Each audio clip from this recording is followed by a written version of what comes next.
you want to bring out your panemius. That's the aside. So I think that's also the pshat in the menorah. In the menorah that we light, state in the Torah that when they made the menorah, miksha te'oses ha-menorah. The menorah is made out of one solid piece of gold, right? So that means that it had to be sculptured from one piece of gold. If I was making the menorah, it was a Feldheim publication, so I would take a shaft and then I would solder on the arms. I mean, it's easier, but no, it had to be sculptured out of a solid piece of gold. So the shaila is what, the lesson I think is the menorah represents the Oyer HaTorah. The Oyer HaTorah that comes from the menorah. So a person might say, I'm not, what shaykhs do I have to the menorah, right? If I was, charismatic, if I had passion, if I was a starker learner, if I was a Talmud Chacham, if I knew Shas, if I was this, I was that, then I could maybe be a menorah. But me, the spinach, right? So Torah says nothing doing. You can't borrow anybody's brains. You can't borrow anybody's talents. Bang it out. It's all within you. It's all in your panemius. You just have to bang it out. So it says Moshe was miskashan. The Noiri couldn't understand that. So Hashem says, just throw it into the fire. V'hinasis me'elah. You just throw yourself into Torah. You throw yourself into your avodah. You throw yourself into Yiddishkeit, and you'll become that. It's all in the panemius. You just bang it out, right? Don't look at the chitzonius. Look at the panemius. Who you are in the panemius. A yid is a tzelem elikim. The sky's the limit. There's no. Yid can be anything, right? That's what we are. We're people.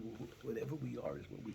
Now, when you understand that, that's the mitzias, that we're connected to Hakadosh Baruch Hu, and that's the defining factor of who we are.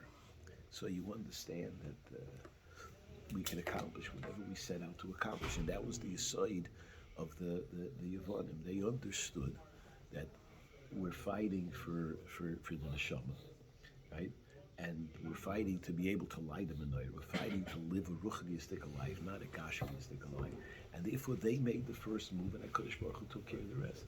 That's why on the menorah, the din is hadlaka oisa mitzvah. The halacha is, if you light a menorah, and you have enough oil, and it burns out, you don't have to relight it. You don't want to. Why? Because hadlaka oisa mitzvah. The mitzvah is yishafin al yidei the hadlaka. You don't need anything else. Why? Because the ikar is I have to make the first move. Hashem takes care of the rest. That's all. That's my job, is to make the first move. And you do what you have to do. Hashem takes care of the rest. There was a Maisa, heard that Rabbi Weinberg, he was the Rosh Yeshiva at Eisha Torah, he started the Tshuva movement. They started, to a certain extent. So he had a Talmud who came and started to learn, started to keep Shabbos a shtickle. And after he's in Eisha Torah for a few months, he comes to Reb Noach and he says, I'm going back to America. Reb Noach says, why are you going back to America? He says, I have to tell you the truth. I am a chess master. And there's tournaments now. And I compete. And I get a lot of money. And I'm a champion. And that this is my season. This is... So Reb Noach says to him, I'll make a deal with you. I'm going to play you a game of chess. If you win, I'll pay for your ticket back to America. If I win, you stay. So the guy's thinking, it's a no-brainer. I mean, I'm a chess master. And this guy, he may be smart. He wrote the 48 Ways of Wisdom, but what can he know about chess? So they play a game of chess, and Rav Noach checkmates him. And the guy is studying the board and studying and studying. He can't figure a way out. He finally gives in. He says, listen, Mike, a word's a word, I'm staying. This guy became a Rosh Yeshiva. 30 years later, he's a Rosh Yeshiva. He meets Reb Noach. He says to Reb Noach, my whole life I've been wondering, how did you win? When was the last time you played chess before you played me? He said, when I was 11 years old. Wow. So he said, so how did you do it? What's the shot? So Noach said, the way I did it is because I had no choice. That you were a Rosh Yeshiva. I saw you as a Rosh Yeshiva. If I let you go to America, that's it. The Rosh Yeshiva's down the drain. I had to win. I had no choice. I had to play and I had to win. So what was this chat? What was he thinking? What was he thinking when he said we'll play chess, right? Terry says, I have no choice. The same thing you find in this week's Parsha. Tamar wants to have children from Yehuda, right? So Yehuda gives her heir, and heir dies. So she marries Oinon, and Oinon dies. So she says, and this is a mitzvah people, right? So she wants to marry Sheila. So Yehuda says, she's not doing very good over here. She's 2 for 2. So I tell her, says, wait, Sheila's still in the freezer. You can't have her. So she's waiting, and she realizes that Yehuda's not going to give her. Yehuda holds she's a katlonis. You're not going to get Sheila. So she goes, and she hears Yehuda's coming. She dresses up like a zoina, and she sits by the crossroads, and Yehuda comes. And Chazal say a Malach came and said to Yehuda, if you don't do this, there's not going to be kings coming from you. And Yehuda has no choice. The Malach is the Malach Mamun of a Taiva. Yehuda was, the question is, what is Tamar thinking? What was Tamar thinking? Tamar is thinking, Yehuda is going to go to a Zaina. Like, what were you dreaming? What were you drinking? What would you think that he would do that? He wouldn't look at a woman. Today you have tzaddikim, they don't look at the wives. I mean, you can tell for Yehuda, and she dresses up as a Zaina, and will come to me. Terence says, she knew I want to have children for the mishpach of Avram, Yitzchak, and Yaakov. And I'm going to try anything. I'm going to make the first move. The Eibishter will take care of the rest. Is it going to work? Is it not going to work? The odds are against it. You're right. When 12 Hashmonoim took on a couple of million Yevonim, the odds were not too great either. But they said, we got to do our part. Eibishter will take care of the rest. Yeah. You have to make the first move, right? Ruvain takes Yosef. He says, you're not going to kill him. Let's throw him into the boyer instead. So the Gemara says the boyer was filled with Nechashim v'Akravim. The Gemara says if an Akrav is, you shouldn't interrupt Shmona Esrei, but if you got a scorpion, you interrupt Shmona Esrei, right? Your life is at stake. So what's he throwing into a boyer with scorpions? That ain't too smart either, right? Teretz is, he'll save him for a few more minutes of life. A few more minutes of life, and he can live a little bit longer. So what did Reuven do? He said, this is the best I can do. And what ends up happening? He was still alive. They take him out of the bar. They sell him to Mitzrayim. He saved his life, right? But you do it a little bit you can. Abishah takes care of the rest. That's the Yisayid for him. And so Chanukah teaches us this lesson too. But where does it start? It starts from the fact that you realize we have a neshama with Dovak HaKadosh Baruch Hu. And that's why Rav Vosner was the greatest poiskim. So the Maisa is that when they had, in Eretz Yisrael, after Hanukkah, they very often have pictures of Gedolim lighting the menorah. Right? You've seen pictures of, my son has a picture of David Soloveitchik lighting the menorah. And you have pictures, my son Avrami was taking pictures of the Belzer Rebbe lighting the menorah. He dropped his camera. And then the last time he took pictures, he took beautiful pictures before that. But I'll go upon him. You have pictures of Gedolim lighting the menorah, everybody. Rav Vosner, you always had pictures of him playing dreidel. You have to know who was playing dreidel. Vosner, when he was a boy, a young boy, he went to take a faher by Yeshiva's Chachmei Lublin. Now Chachmei Lublin, the faher was 400 blot Gemara and Chumash Rashi. That was the faher. He wanted to get smicha, they added Yoredeya, a few hundred blot Gemara, and Chumash Rashi. Always was Chumash Rashi. So anyway, he came for the faher, and he wasn't accepted. Yeah, he wasn't accepted. So he applied to Kesser Torah. But I'll call for him. He wasn't accepted. So they had a policy in Chachmei Lublin, the lights went out at 10 o'clock or something like that. They had to be good. He wanted everyone to get a good night's sleep. The next day they could learn stark. So Meir Shapiro's walking around after he sees outside this boy is learning by the light of the moon. So he goes over and says, well, the lights are out. What are you supposed to be? You should be in bed. He said, listen, I wasn't accepted, so I don't have to shtel to the rules of the yeshiva. And so he says, what are you doing? He says, I had a shvera toisvis and I couldn't figure it out, so I'm standing here till I figure it out. So the Meir Shvir says, I want to tell you three things. First of all, you're accepted. Second of all, I'm giving you a bracha. You should always be able to stand as long as you live. You won't have to sit down when you learn. And third, right, you're learning in the dark. You'll never need glasses. And all these brachas came true. This was Rav Vosner was a masmid. It was a but he played dreidel. So they asked him, "What's epis?" So he said, "What's the side of the dreidel?" You spin the dreidel, everybody's watching it, doing the kazatzka on the table, and they figure out, who's going to win, who's going to lose. He says, it's the side of Klal Yisrael. All the nations are standing around waiting for Klal Yisrael to plot, right? They want to see us fall, and everyone's going to take a little piece. But why do we keep on dancing? Because the Rebbeinu Shem spins it from the top. The dreidel is spun from the top, right? That's the side of the dreidel, right? You spin it from the top, and that's the Abish that takes care. That's the Yesod of the dreidel. Abish that takes care. Everything goes. So there's an interesting zach that the famous Maisa, the Gemara tells over. There was a Tanner of Meir. The Meir was married to Bruria, who was the daughter of Rab Chanina ben Tradian, who was one of the Asora Harugei Malchus. Now, Bruria had a sister who was thrown into a kuba shel zaynis. The Romans threw into this harem for women, and so Bruria says to Rav Meir, my sister is, I don't like the seminary she's going to over there. Right? Maybe you could get her out. It's not good for the shidduch, right? So Rav Meir goes, dresses up like a customer, and he says, I'd like this and this lady. So the guy goes, and he comes back, she says that she's sick, she's not available.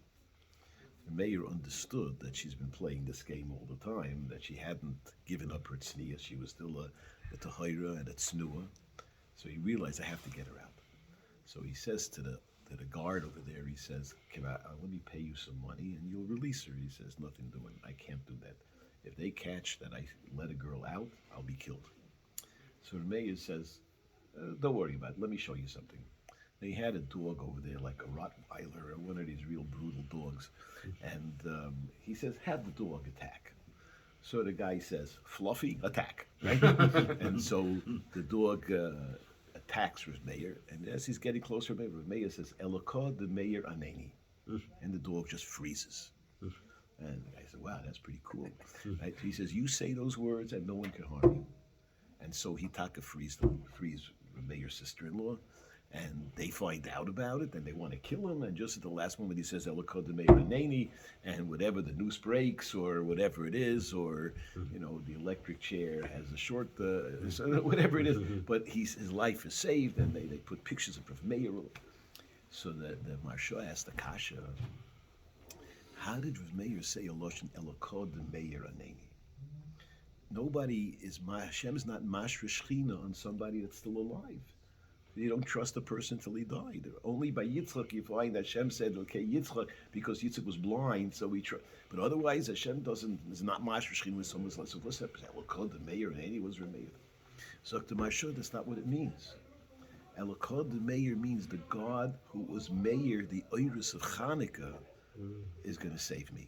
That oyer of Chanukah, that HaKadosh Baruch Hu was Meir, that koyach of the sign of Chanukah that we made a first meal, Hashem takes care of the rest. That's the segula. That's the Elokah de Meir aneni. You do what you have to do, and Hashem will take care of you. That's the Yisod of Elokah de Meir aneni. That's what the Marsha wants to say.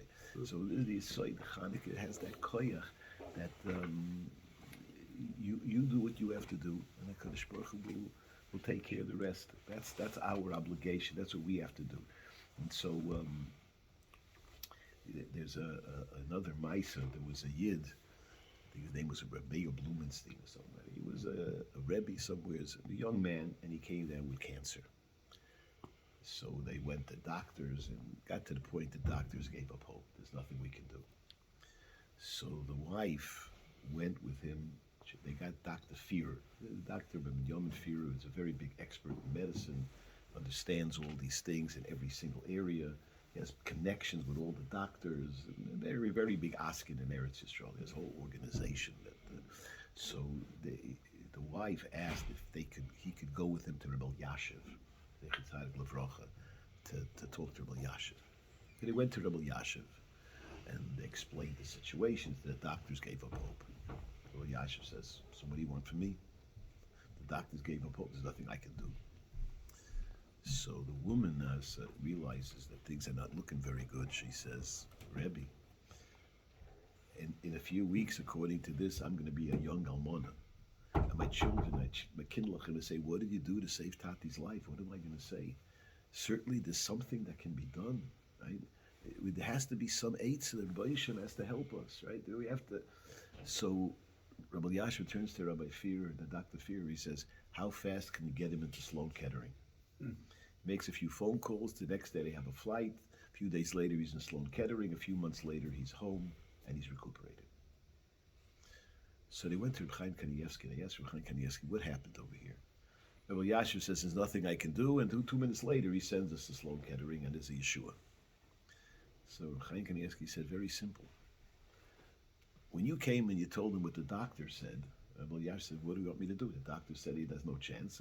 What am I, Balmoifus? When you told me, what's the Rabbi Yishem able to do? Oh, you brought a Kodesh Baruch Hu, you spun the dreidel. Now there's hope. That's a different story. Now, Sloan Kettering, Abishah will take care of the rest. You got to make the first move. That's the Yisayt. Hadloka Isa Mitzvah. We sometimes forget that. We don't realize when we make the first move, HaKadosh Baruch Hu takes care of the rest. So that's the Yisayt. You learn over here that they realize that Yisayt is that we're in Noshin that have a Pnimius. And they went to Shechem, that's the place to work on the Pnimius. But why is that? What's the Pnimius? The Pnimius is my Neshama, my Kesher with HaKadosh Baruch Hu. And I realize if I make the first move, Hashem is there. Hashem will take care of me. And that's the Yisayt. So you find later on, when the brothers were in Mitzrayim, the whole episode of Yosef was finished. Yaakov was about to die. So he wanted to be Megala the Kates to his sons. And just before he told them, the Shekhinah left him and he couldn't tell them. So he was nervous. Maybe it's because my son's Taka went off the D, as we say, right? Maybe they're not loyal to HaKadosh Baruch Hu. Maybe the whole thing. So he says, Efshe, you have tightness on HaKadosh Baruch Hu, that the Rebbe Shem took the Shekhinah away from me, that I can't.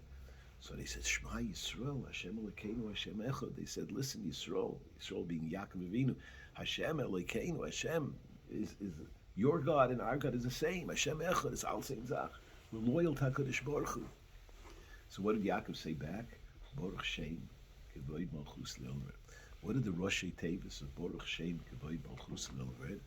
Bei Shin Chaf Mem Lamed Vav, which stands for B'Shchem Lamed Vav. The 36 candles you light on Chanukah from Vadet Nemza, where does it start? It all starts in Shechem. Shechem is the place where we stood up for the Basi, so we stood up for the Kedusha, we stood up for all of that. That's where it starts. And you talk to see that when they left Shechem, first of all, who masterminded this whole thing in Shechem? It was Levi, Shimon and Levi, right? That was the same, the Shevet, the Chashmonaim, right? Mm-hmm. And what happened after they left Shechem? The Shechem, they were Metame Yesdina, right? What happened on Chanukah? They were Metame, the Bnei Yisrael, they were Metame Yesatorim, right? When they left Shechem, what did they do? They built the Mizbeach, right? And Yaakov said, okay, take off your clothing, bury the clothing, and and we're going to build a Mizbeach. What happened after the story of Chanukah? They cleansed the Mizbeach, they had a Chanukah Mizbeach, and they would retire everything and had a new Mizbeach. So the story of Shechem is really the paradigm for the story of Chanukah, right? And so, but that was the Yesod. The Yesod is in Shechem, you learn the koiches and the pnimius of a person, that you have a neshama, that's this ikr yid. And the story of Chanukah is to live for the neshama. And the candles we light represent the neshama. Narrowly kid nishma sodom. That's the Yesod of Chanukah. But you have to realize, you spin the dreidel, Kadosh Baruch Hu spins it from the top, and you do the first move, Hashem takes care of the rest. We should be zeicher to build a mizbeach and get some Shabbat.